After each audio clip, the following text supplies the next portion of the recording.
After a mysterious unnamed virus takes out every human being, Philip Miller is the last man on Earth. He has been living alone for the past year and is driving around America to look for more people. He goes to every single state, making announcements to empty cities and stealing artifacts and paintings from museums. After the failed mission to find humans, Philip decides to return to his hometown, Tucson. Still, at the last attempt to find someone, he writes "Alive in Tucson" on every billboard he can find. In Tucson, he goes to his shabby apartment and packs up all the necessary stuff before making his way to a gated community in the more lavish part of the city. He chooses the biggest house and declares it as his new home. He spends the next few days decorating the house with all the famous paintings, a mat from the White House, a dinosaur skull, Academy Awards, and many more artifacts worth billions of dollars. Nicolas Cage would be proud. Every day before going to sleep, Philip makes sure to apologize to God for masturbating so much and wishes that he sees the face of at least one woman before his death. Thankfully, there are still a plethora of cars that he can use to drive around. He goes to the grocery store in his underwear and breaks in using a gun. In only a year, he has completely forgotten basic decency, now that he has no one to impress. He also does everything that was just an impulsive thought before the virus, like destroying the pile of cans in the store and bringing hundreds of adult films home. To pass time, he plays racquetball with himself, uses lamps and aquariums as bowling pins, and crashes cars into each other. The chaos makes him feel a hint of adrenaline and helps him cope with the loneliness. After about a month, he starts to lose his sense of sanity. Moreover, being alone on his birthday reminds him of everything he failed to appreciate when life was normal. He misses his mother, his life, and humans in general. The scene cuts to a few months later. The grand mansion Philip lived in has turned into a dumping site. It is filled with plastic and cans that he never cleans up because there won't be a meaning to it anyway. He hasn't showered in days and has started living like an animal. The house lacks running water and the toilet is covered in plastic bottles. So instead, Philip makes a hole in the springboard and uses the pool as his toilet. He also fills a kid's pool with margaritas and bathes in it while simultaneously drinking from it. Let's hope he never gets the two pools confused. Then, one day, he goes to the bar and draws faces on balls, assigning them names and personalities. He talks to them like they're his real friends just to feel like he isn't lonely. At night, he brings a ball named Gary to a clothing store and hits on a mannequin that he has a crush on. When her arm breaks, Philip loses his mind. He decides that he doesn't want to live anymore and goes to the nearby hill to commit the unthinkable. He wishes farewell to all of his ball friends, promising to remember them for eternity. Then, he gets inside his car and drives towards the hill at full speed. Suddenly, he sees smoke rising far away and stops the car seconds before it crashes. Philip can almost not believe his eyes. He immediately follows the smoke and reaches a trailer that is clearly inhabited by a person. Then, he notices something he had been begging to see for the past year. Someone has left their bra to dry in the sun. Philip smells it and is so overwhelmed that he falls unconscious. When he wakes up, he sees a beautiful girl holding him in her lap. She seductively promises to fulfill his wishes and kisses him. Philip is enjoying the kiss before he wakes up and realizes he was dreaming. The girl in front of him is less attractive and older. She is performing CPR on him to bring him back. They pull away from each other, weirded out upon seeing another human after so long. Philip asks her where the beautiful woman is, until she points out he should be worried about his wet underpants instead. It turns out that he peed himself when he was unconscious. Even in a situation like this, Philip claims that he was swimming from the front side earlier, which is why his underpants are wet. He aggressively starts explaining that he did not pee himself, which makes the girl panic. She brings out a gun, asking him to stay away. Philip finally admits that he did in fact pee and is embarrassed. After both of them calm down, they introduce themselves. The girl's name is Carol. She used to be an analyst before the virus and has been wandering around America after everyone died. She saw the Alive in Tucson sign and came here to see if she really is the last person alive.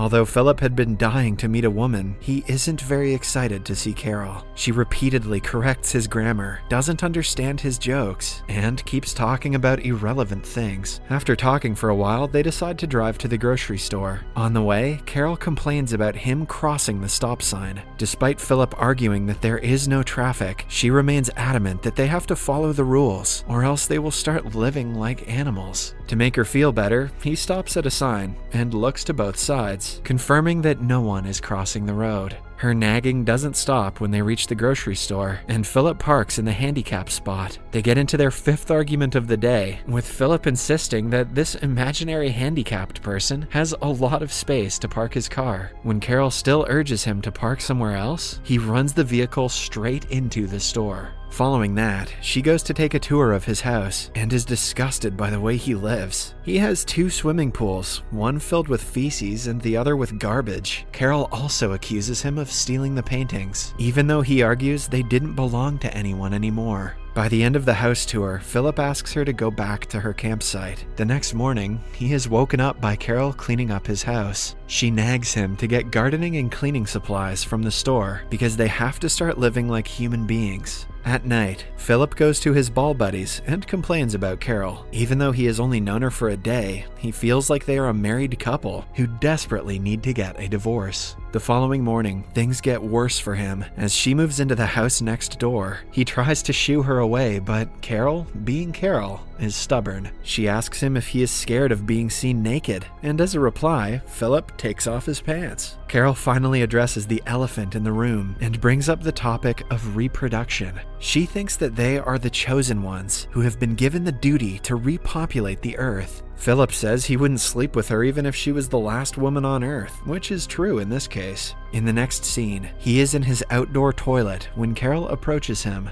She wants him to find a way to get running water to their house. That way, they can grow tomatoes and other fruits. When he refuses to help, she tries to bribe him with fresh tomatoes, but he doesn't care. She should know better than to try bribing a guy who poops off a diving board.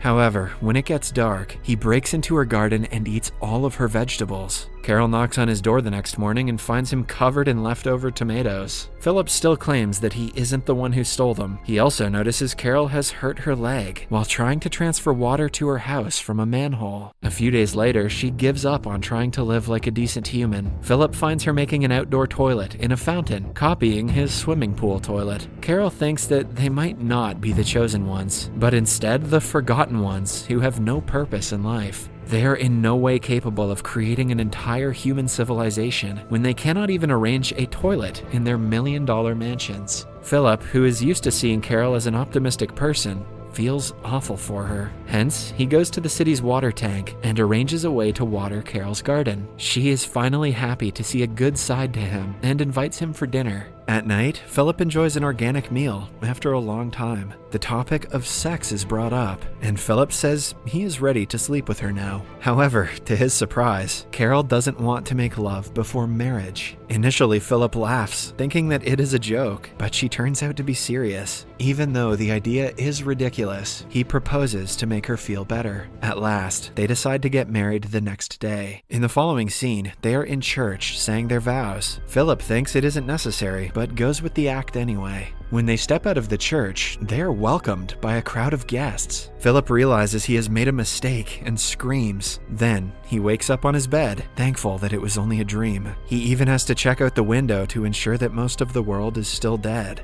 A while later, Carol comes to his house with food. She thinks they should elect the President of the United States by voting. It is useless, but Philip elects himself and becomes the president unanimously. Then, the two enjoy spaghetti and raisin balls, which Carol thinks is a good alternative to meatballs. Following that, the day of the wedding finally comes. Carol prepares the decorations and cake, while Philip is tasked to get rings for them. However, instead of getting the rings, he throws a bachelorette party for his ball buddies, setting fire to random things in a parking lot. He even goes to say goodbye to the mannequin, telling her that she will always remain the love of his life. At the end of the day, he goes to the church, where Carol has prepared a recording that will officiate their wedding. After brief vows, it is finally time to exchange rings. This is when Carol discovers that he didn't get them. She realizes she is the only one putting effort and calls off the wedding. Later, Philip knocks on her door, trying to talk to her, but she doesn't reply. Hence, he breaks down the front door with a hammer and enters the house. To his surprise, she has actually put in an effort to decorate it. She has even prepared a cake for them with his statue on top. Philip feels awful about what he did and apologizes to her. He also reveals that he doesn't really like her personality or the food she cooks, but even so, he is glad that she exists, because without her, he would not be alive right now. With that being said, Philip brings her out to do something special. In the following scene, they go to a jewelry shop where Carol gets all the rings she wants. They finally officiate the wedding and are declared husband and wife.